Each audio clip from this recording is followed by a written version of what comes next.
Olá a todos, aqui estou de novo a falar-vos sobre cultura portuguesa e especificamente nesta época natalícia, como prometi, até ao Natal vamos falar de Luís de Camões, da mensagem universal e intemporal Luís de Camões. Realmente o melhor presente natalício para todos nós, portugueses, lusófonos e comunidade internacional. Como já vos falei várias vezes, eu tenho aqui este boletim cultural em 4 páginas, em português e inglês. Portanto, agora estou a falar em português, mas também tem a versão em inglês, que serão distribuídos também nos Jerónimos. Agora no Natal, possivelmente para já 500 em inglês, que já tenho também em português. Eu tenho o meu presente para os visitantes dos Jerónimos, que aliás já ofereci alguns milhares estes últimos anos. Portanto, isto é para já, para vos inspirar para fazerem qualquer coisa por Portugal, pela nossa cultura, para realmente serem uma pessoa mais ativa na nossa democracia, porque todos, cada um de nós conta e é importante para construirmos a nossa democracia, que ainda está em construção. Portanto, isso leva-me ao meu tema de hoje, uma citação de Luís de Camões, número 3, como eu prometi, número 3. E é precisamente sobre o quê? Sobre o medo. Então, que diz Luís Camões, no canto 4, diz que em grandes perigos o temor é muitas vezes maior do que o perigo. Que eu citei aqui também, sobre o medo. Uma questão muito importante na sociedade portuguesa atual, Portugal 2022. Quase 50 anos de democracia tipo ocidental, claro. E, portanto, o que é que ele quer dizer com isto? Que o temor é muitas vezes maior do que o perigo. Há pouco tempo, talvez há uns meses, o professor Cavaco Silva, ex-presidente da República, ex-primeiro-ministro, escreveu um artigo sobre precisamente isso, o medo. O medo que é um mal também na sociedade portuguesa, porque o medo é perigoso. O medo é o oposto do amor. Daquilo que as pessoas fazem com amor, com entrega, com sentido de missão. E para fazer qualquer coisa com amor, não há medo, não é? Como as mães que defendem as suas crias, tanto os seres humanos como os animais, defendem as suas crias com ferocidade, não é? Não têm medo, não mostram medo.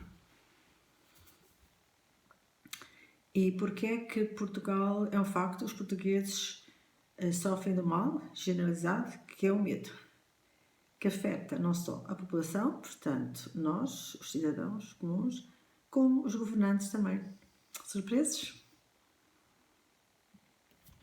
Talvez não. Tem medo de quê? Tem medo de agir, medo de fazer as reformas necessárias, medo de não agradar a população, medo de perderem as eleições, medo de perderem o lugar na política, que é uma vida mais fácil, ou medo de perderem o seu estatuto ou o seu lugar de funcionário público, uma alta posição, medo de não receberem as reformas, medo de cortarem as reformas, medo de não terem oportunidades de emprego. Os nossos jovens, é um medo, é uma realidade e eles vão saindo do país aos milhares. Medo de mudar e medo de falar. O politicamente correto é realmente o aliado do medo.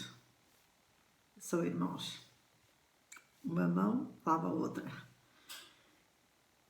O medo, que é uma mão, lava a outra mão, que é realmente o politicamente correto. As pessoas têm medo de dizer o que pensam, porque são adjetivadas imediatamente, nem vale a pena estar a dizer os adjetivos, que não é o meu objetivo. E, portanto, como é que vamos vencer este medo? É simplesmente não ter medo, não mostrar medo. Então, queres contar uma história que eu, por acaso, conto, conto no meu livro, que eu vos disse que eu vou publicar, que também vai ser um tipo de manual de autoajuda sobre os portugueses, não é? Estou atrasada por causa do problema que eu tenho do Estado português me ter confiscado dinheiro, não é? Estou à espera que me devolvam dinheiro. E então a história que vos quero contar é uma história verídica, que eu relato também, como foi contada pelo meu pai. Augusto Gomes Teixeira foi um realmente eminente professor de clássicas, latim e grego antigo e também português do Liceu Nacional de Viseu. Portanto, esta história passou-se, penso, nos anos 40, que foi uma altura em que o Salazar, ou o Chapaniguá Salazar, a PIDE, demitiram muitos professores universitários e penso outros professores também do liceu. Então, o meu pai, que era um democrata, e o seu amigo, o Dr. Simões Gomes, que eram os dois professores do mesmo, tinham o mesmo curso, tirado em Lisboa, e eram professores já efetivos no Liceu Nacional de Viseu, que era um liceu que já tinha muito prestígio na altura e continua a ter. Não é? Hoje chama-se Liceu Alves Martins. Foi onde eu fiz 7 anos nessa altura, chamava-se o 7º ano, portanto, este primeiro ano é o 7º ano. E então, o que é que aconteceu? Isto contado pelo meu pai e também pelo amigo dele, porque eles ficaram amigos até ao fim da vida. O que aconteceu é que umas eram democratas, mas eles não se manifestavam contra Salazar, não escreviam contra Salazar, não manifestavam contra Salazar, simplesmente não concordavam também com ele, portanto sabiam que eles eram contra a situação, mas não se manifestando abertamente com a situação. E o reitor do liceu, que é o Dr. João Beirão, por acaso foi meu padrinho, que me escolheram para o meu padrinho, que era uma pessoa autoritária, mas muito honesta, muito reta. Toda a vida ele se manteve assim, que eu lembro perfeitamente, as atitudes, e era o reitor do liceu, e o meu pai, o Simões Gomes, ele dizia que era o braço direito, eles ajudavam-no a gerir a escola e davam prestígio à escola porque eram excelentes professores. E nessa altura, realmente, como é que sabiam que eram excelentes professores? Viam-se pelos resultados dos alunos. Eu lembro perfeitamente que havia professores, de português, de matemática, que os alunos, as turmas, tinham melhores resultados que os professores. Portanto, os exames nacionais, que era nessa altura o 5º ano, que hoje seria o 9º ano, e o 7º ano, que hoje corresponde ao 11º. Nessa altura só havia 11 anos, portanto, o 11º ano era o fim da secundária, e umas pessoas também se esforçavam para os alunos terem boas notas, não é? Porque também eram testes para os professores, também é uma das virtudes dos exames, que não são perfeitos, mas tem essa virtude e essa vantagem, que é um teste também para os professores, que obriga as pessoas a esforçarem-se a prepararem bem os alunos. Bem, então voltando à nossa história, o que é que aconteceu?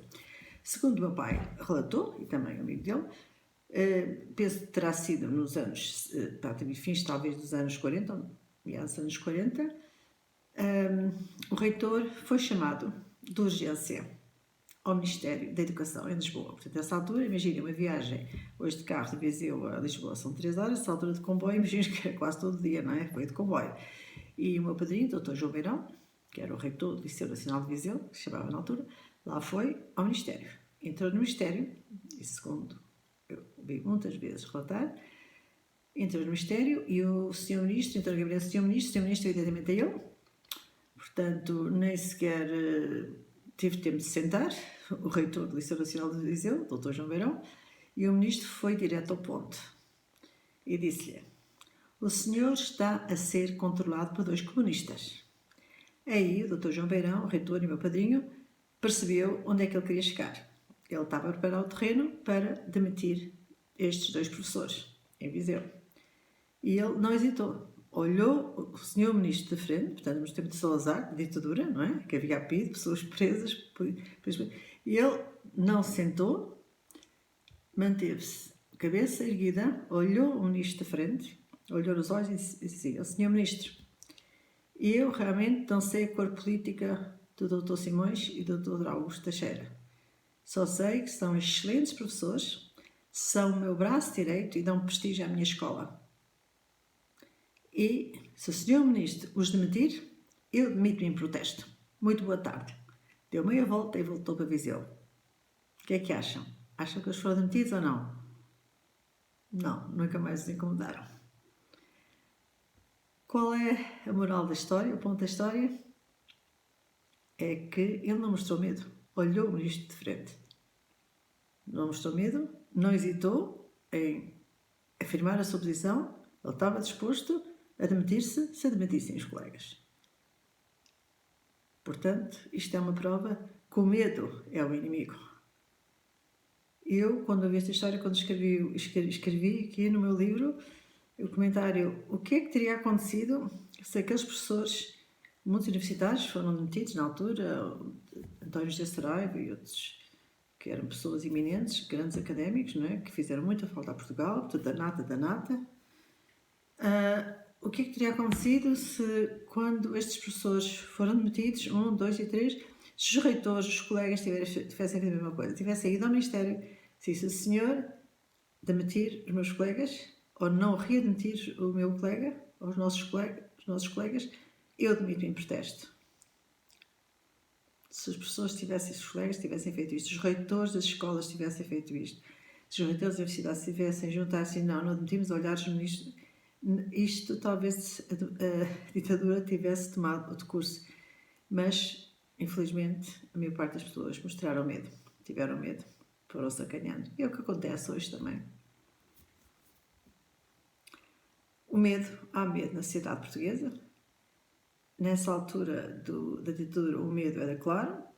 Por exemplo, uma pessoa que fosse apanhada, eu lembro, porque eu formei em 1974, portanto, eu estava na universidade em 1974, aqueles 5 anos, e sei perfeitamente o que era a repressão, portanto, houve uma altura que havia muita contestação, chamavam na altura nas universidades, principalmente por causa da guerra, portanto, com os jovens universitários ainda eram privilegiados porque era uma minoria, mas esperavam até que acabassem o curso. Se chumbassem um ano, então eram imediatamente alistados e iam imediatamente para ultramar, claro, não iam todos, não sei que tivessem algum problema físico, e acho que se tivessem 2 filhos, se fossem casados, já não iam assim para a frente de guerra.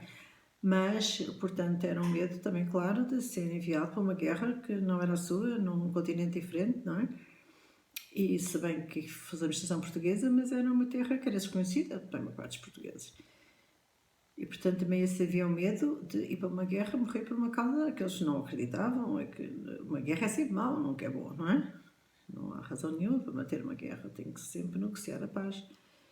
E, portanto, havia esse medo. E se fosse alguém apanhado a vender o Avante, que era o jornal comunista que não existe, ou se havia suspeita que pertencia ao Partido Comunista, isso era preso logo, eu lembro perfeitamente. Isso não perdoava, não é? E, portanto, o inimigo era claro, não é? E sabia-se perfeitamente, mas em questões de honestidade, por exemplo, a corrupção que há hoje não havia. O Salazar era um estadista, era um ditador, mas era um estadista e era um homem sério e honesto com as questões de dinheiro. Não permitia isto de ministros fazer os tais ajustes diretos com os amigos e com os tais amigos. Ele, aliás, ia para as universidades e recrutava os melhores na universidade, não é? Muitas vezes até relutantemente, como se vê num livro que ainda li, as memórias do professor José Hermano Saraiva, em que a impressão que ele realmente, às vezes, relutantemente até contratava ou ia buscar a universidade de pessoas para ministros que ele achava que eram altamente qualificadas e não eram assim muito a favor da ditadura, não é? Que era um Estado autoritário. Portanto, o medo em Portugal, impera o medo. As pessoas a nível local, isto de regionalização é um erro, isto ainda vai agravar a situação, porque vamos criar pequenos ditadores que já existem, a nível Presidente da Câmara. Se você ou se a senhora tiver um pequeno negócio ou quiser montar um pequeno negócio, se não tiver as graças do Sr. Presidente da Câmara, são muralhas à volta constantemente. E se fizer qualquer coisa contra um deles, não é? Eu também estou a generalizar, mas em geral, e pela minha experiência própria, aqui em Cascais também, tenta prejudicá-lo, fazer mal, facto. Portanto, temos que vencer o medo, que, como diz Luís de Camões, o temor muitas vezes é maior do que o perigo mesmo. Como o meu padrinho, o doutor Beirão, ele foi lá, venceu o medo, obviamente, arriscou, mas acho que apanhou o Sr. Ministro de surpresa, não é? Não estava a contar que ele, de cabeça erguida, dissesse, eu admito-me em protesto. Ora, se cada português fizesse isso, se não mostrasse medo, mesmo que uma pessoa tem medo, porque medo toda a gente sente, não é? A questão é saber vencer o medo, não é? E pensar quais são as consequências. Quais são as consequências do medo? Vai ser demitido. E mesmo nós notamos os políticos em Portugal, não é? Nós vemos mesmo os primeiros-ministros têm medo de tomar atitudes. Têm medo porque estão agora com medo dos números. Nós agora somos tipo, temos de ser uns bons alunos para Bruxelas. Não, tem que estar a nossa independência. Onde é que está? Nós somos um país independente, nós fazemos parte de um grupo de nações, mas não temos que nos submeter a nenhuma nação.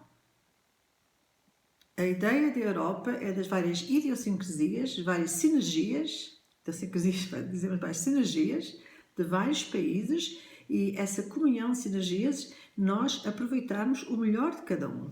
O melhor do norte da Europa, que é realmente uma seriedade, a honestidade nas contas públicas, porque eles não toleram corrupção do Estado, e a Europa do Sul, que tem fama, e não tem fama, e tem proveito, o proveito negativo da corrupção e cada vez está pior. Portanto, termos entrado na Europa para uma quantidade de nações, há mais de 30 anos, agravou o problema da corrupção. Porquê?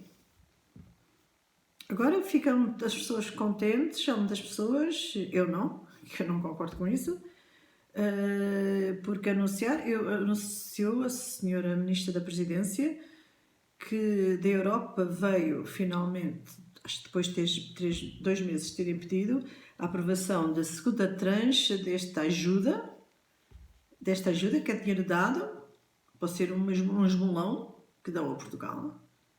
E estão todos contentes porque cumpriram tudo. Mas nós não sabemos para onde é que foi o dinheiro. A senhora explicou para onde é que foi, quanto é que era o dinheiro e para onde é que foi. Deram empresas, foi para as escolas, foi para pagar as pessoas. Ninguém sabe nada. Só diz que agora recebeu uma nova tranche. É humilhante. Nós não somos um país pobre. Só que este dinheiro está a ser desbanjado, obviamente. E ninguém sabe para onde é que vai o dinheiro. Estive a ver aqui o vídeo da Assembleia. E as pessoas têm medo de perguntar e têm medo de explorar. Por exemplo, estes escândalos todos têm, que as notícias, portanto, as televisões, meios de comunicação, divulgam que houve o senhor Ministro das Finanças queria dar um emprego a um amigo como consultor. Consultor de quê? Não produzem nada, só porque era amigo devia um favor. Mas, enfim, os mídias falaram, o senhor também se assustou, não queria complicações e desistiu. Porque os mídias... Enfim, veio a lume isso, veio.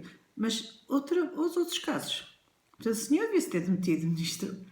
Mas o senhor primeiro-ministro também tem medo de demitir os ministros, porque também é mau para a imagem dele. E a imagem dele tem que se refletir na Europa, tem que ser boa na Europa. Portanto, isto não pode ser. Tem que ser bom para os portugueses, tem que fazer o melhor para os portugueses. Não o melhor para parecermos bem ou ficarmos tipo bons alunos na Europa, não é? Isso é humilhante, é degradante. Não tem nada a ver com a classe deste poema épico. Ilustre, lembram-se? Ilustre. Portanto, espero que esta história tenha ajudado. Portanto, não tenha medo de denunciar a corrupção. Não se conforme, por favor. Não aceite tudo. Não tenha medo de falar, porque quanto mais formos a falar, menos tolerantes fomos com esta corrupção que graça no nosso país, que está a prejudicar a todos, que está por ser Portugal. Portugal está mais pobre, de facto.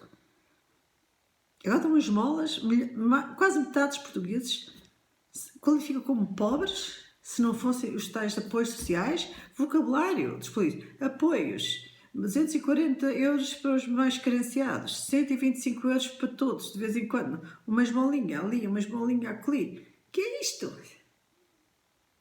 E depois são estas pessoas, os pobres também, que depois vão ao supermercado, têm que pagar IVA, têm que pagar para comer, têm que pagar 23% ao Estado para ter uma conta, para ter eletricidade em casa.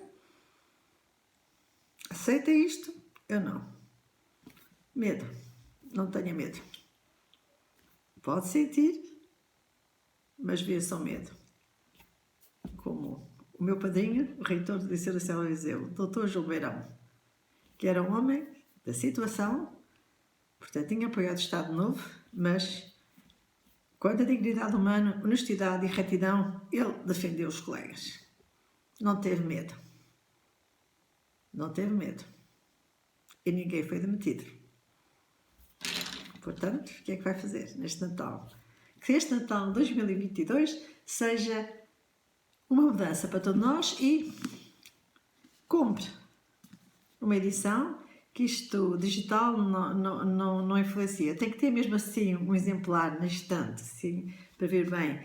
Mesmo que não leia o poema todo, não é que demora bastante tempo para ler, mas essas citações que eu estou a ajudar, que eu vou enfim, lembrando, e que espero poder, quando publicar o meu livro, vão estar também no meu livro, vai ser o último capítulo, mas só lembre-se, só olhando para o livro, lembrar-se de uma outra citação, vai ver que ajuda bastante. Todas as idades, dos 14 aos 114 anos. Portanto, não desista do seu país, não se conforme e vamos fazer tudo, cada um de nós, para que Portugal comece já hoje, suba, realmente salte, é um grande salto para o grupo dos 3 melhores da União Europeia, não só para visitar, mas para trabalhar, atrativos para empresas, que mantenham aqui os nossos jovens com bons salários, com boas condições de trabalho, com respeito pela pessoa.